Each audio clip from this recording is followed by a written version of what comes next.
hello les amis taureaux, ascendant taureau ou signe vénusien en taureau. Si vous aviez donc la planète Vénus dans le secteur du taureau au moment de votre naissance, cette guidance sentimentale, relationnelle est pour vous pour le mois de novembre 2021. J'espère en tout cas que vous allez bien. Je vous rappelle que c'est un tirage général qui ne peut pas parler à tous les taureaux de la même façon. Donc prenez les énergies qui vibrent avec ce que vous vivez. N'hésitez pas à faire une interprétation intuitive de ces énergies, de vous les accaparer, de vous adapter à elles, de les adapter à vous. Et si vous désirez d'autres messages, vous pouvez également visionner la vidéo de votre signe ascendant et de votre signe vénusien si vous le connaissez. Je me permets dans la barre d'infos de vous mettre tous les liens de toutes les guidances que j'ai effectuées au mois de novembre, pour le mois de novembre, la guidance 100% professionnelle, la guidance générale, le message des guides et la surprise de novembre. Comme ça, vous pouvez les retrouver très facilement. Et je joins également mon adresse mail pour tous ceux qui désirent des renseignements pour les tirages personnalisés. On y va, amis taureaux, et on a cette énergie principale pour vous. On voit ce pauvre vampire qui se sent pas bien à l'aise, qui n'a pas l'air d'aller très très bien. Il est censé faire peur et c'est lui qui semble avoir peur. Donc ici, on est plutôt dans l'énergie d'une certaine victime. Je crois que d'ailleurs, ça doit être le nom de cette carte. Ici, on ressent une sorte de malaise, de mal-être, quelque chose qui serait en lien avec le dos de deck, avec vos émotions, vos ressentis, quelque chose de mystérieux. Vous avez l'impression qu'il y a quelque chose qui se joue sans vous, dans votre vie sentimentale ou relationnelle, comme si vous vous sentiez en position de victime, comme si on violait certaines de vos conceptions ou qu'on n'agissait pas forcément dans votre intérêt et que vous vous sentiez un petit peu exclu peut-être par les vôtres, par votre camp, par vos amis, par votre mec, votre compagne ou que sais-je, dans le domaine sentimental. En tout cas, vous vous sentez un peu victime. Alors, vous sentez qu'il y a l'énergie du scorpion ici et de Pluton, donc quelque chose qui se passe peut-être en arrière-fond, un parfum de destruction ou quelque chose qui ne vous fait pas du bien et qui vous met mal à l'aise sans doute. Je ne sais pas encore expliquer ce qui se passe, mais je vais déjà ajouter une énergie sur ce pauvre vampire qui a plus peur de ses amis chauves-souris qu'il ne devrait faire peur aux autres. Qu'est-ce qu'on a sur ce vampire victime pour les taureaux en novembre 2021?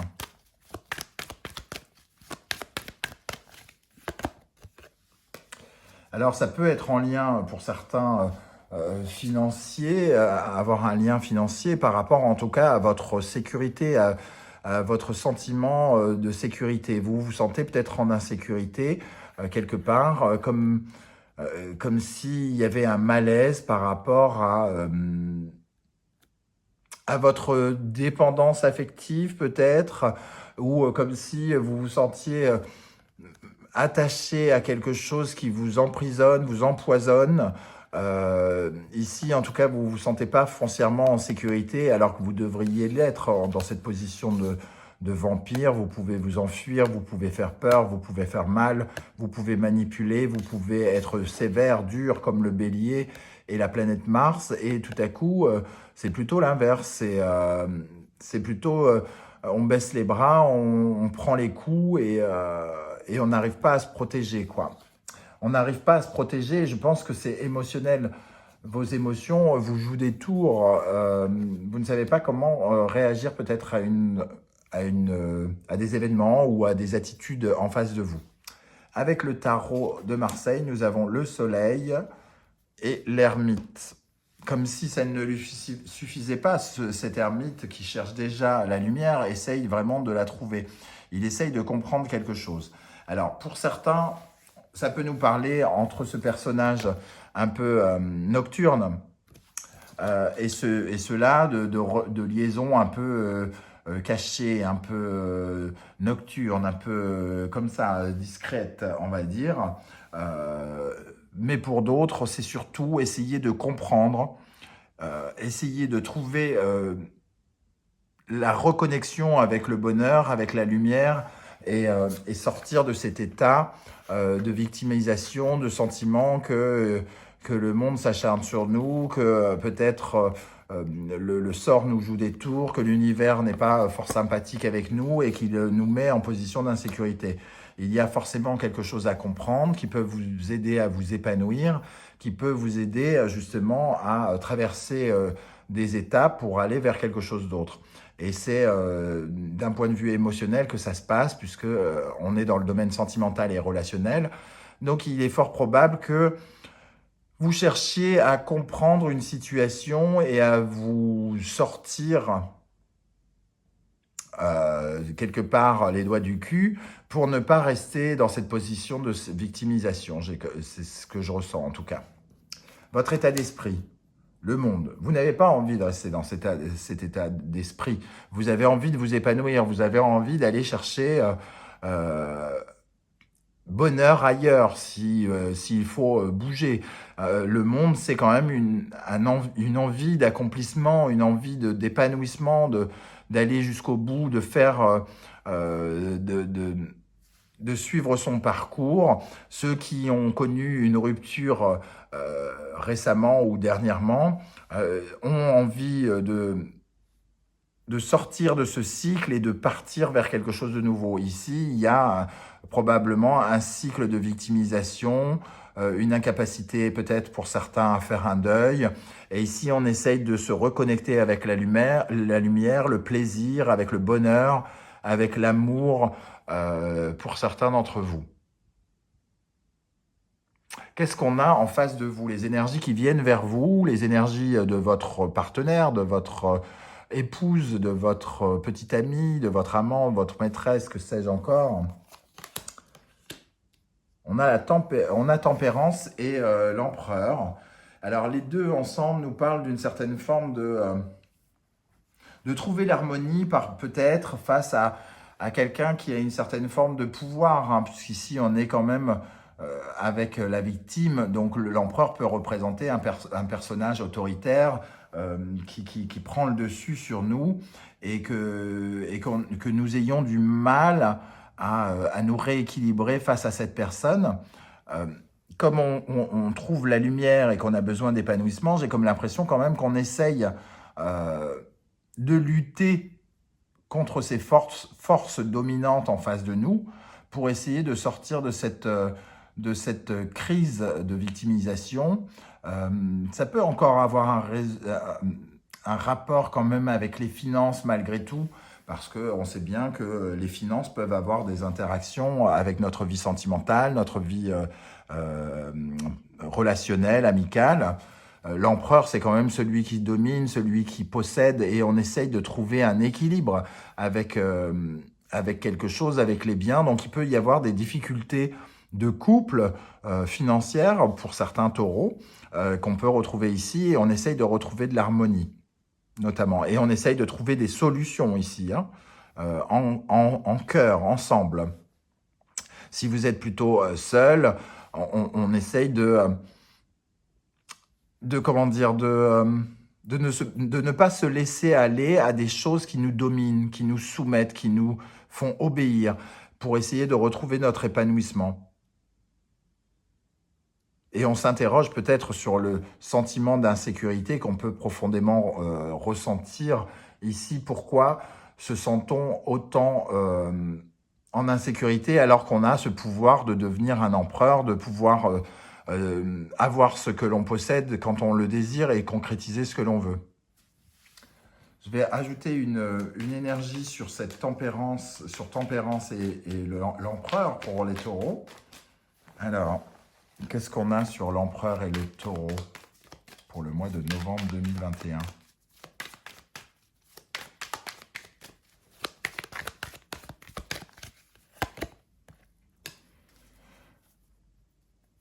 Le donnant-donnant, 6 de Pentacle, on revient encore dans l'argent, donc il y a peut-être effectivement vraiment un lien avec l'argent ici.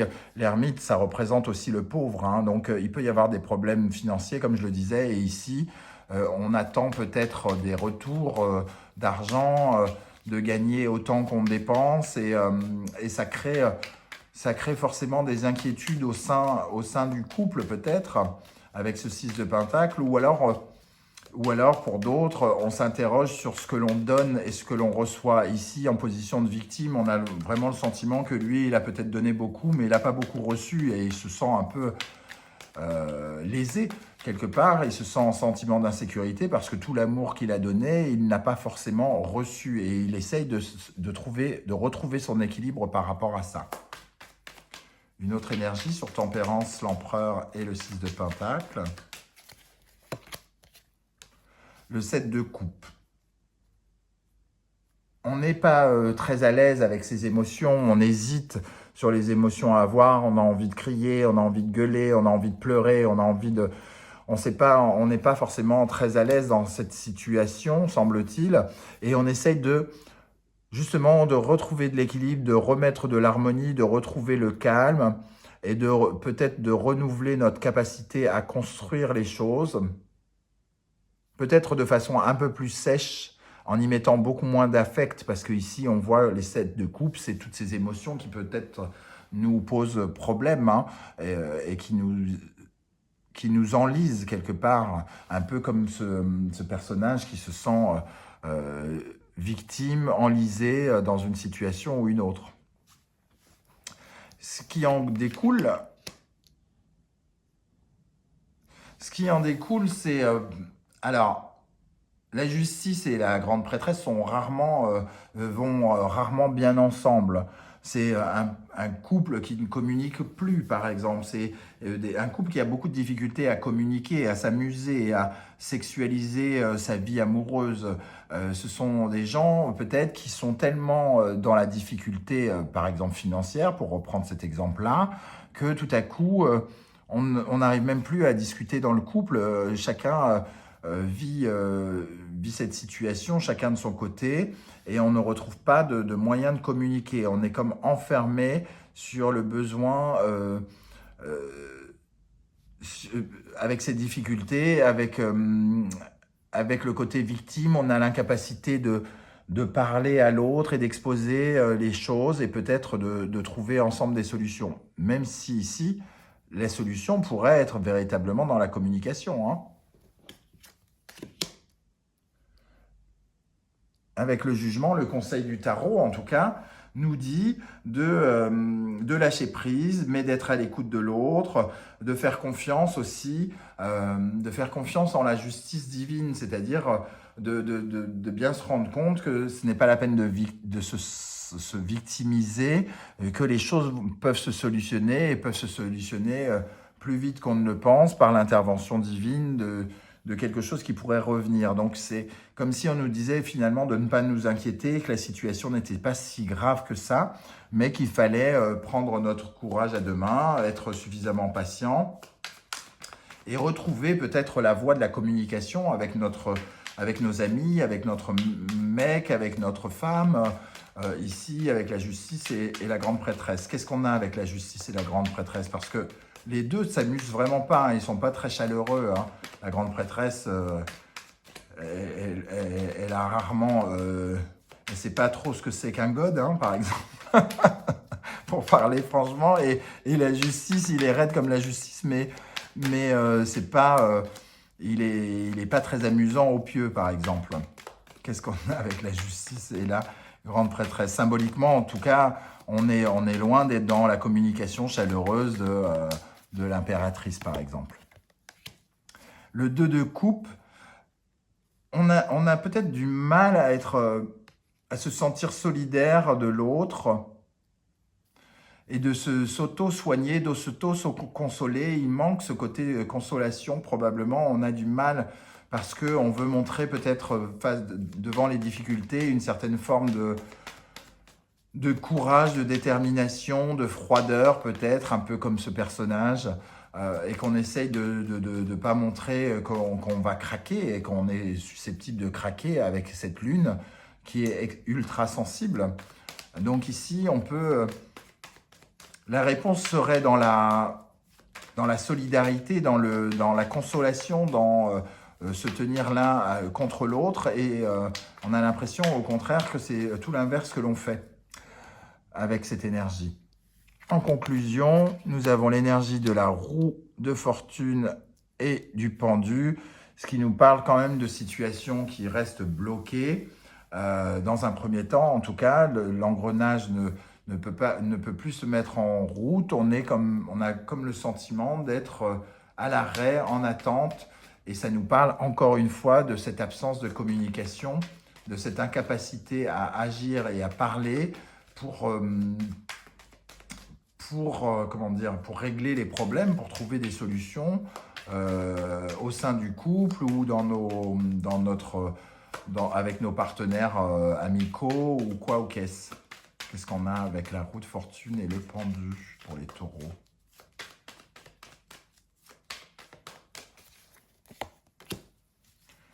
Le 3 de Pentacle nous parle justement de collaboration. Hein. Encore une fois, on a le sentiment ici que le 2 de coupe et le 3 de Pentacle nous parlent un peu de la même chose, de collaborer pour débloquer les choses. Il faut être deux, 3, 4, quand on parle d'autre chose que du couple, mais ou même ça, c'est vous qui voyez combien vous êtes. Hein, mais en tout cas, avec le 3 de Pentacle, c'est voilà, d'accepter de l'aide peut-être aussi. Le 3 de Pentacle, c'est d'accepter l'intervention d'un travail en équipe, de pouvoir se soutenir les uns les autres. Qu'est-ce qu'on a avec la roue, le pendu, le 3 de Pentacle? Celle-ci est tombée. On a le diable. Le diable ici nous parlerait plutôt de reprendre les manettes de quelque chose, d'avoir besoin de se reconnecter l'un à l'autre et d'œuvrer ensemble comme des guerriers, comme le diable pourrait le faire pour se sortir de la tête de l'eau par rapport aux difficultés que vous traversez. Je ne sais pas du tout quel genre de choses vous êtes en train de vivre. N'hésitez pas à me le laisser en commentaire si vous le désirez. Je serais heureux de lire et de voir un petit peu comment ce tirage vibre avec ce que vous vivez. Voilà, en tout cas, pour moi, vous vous débattez, vous essayez de retrouver cette force du diable pour justement comprendre les problématiques qui peuvent, pour certains, être d'ordre financier et peut-être d'autres très axés sur les émotions. Donc, il y a plusieurs cas de figure ici. En tout cas, essayez de rétablir une discussion, une communication épanouissante, ouverte avec l'autre, plutôt que de chacun se mettre dans son coin et de ne pas réussir à converser avec l'autre. Voilà les amis taureaux, comment je ressens ce tirage. Si ça vous a plu, n'hésitez pas à liker, à vous abonner et à partager cette vidéo sur vos réseaux sociaux. On se retrouve très bientôt pour de nouvelles guidances. Je vais commencer très bientôt, je l'espère, si j'ai du temps, les guidances du premier semestre 2022 pour vous les proposer très bientôt, j'espère en tout cas. Je vous souhaite une très bonne journée. Ciao, ciao.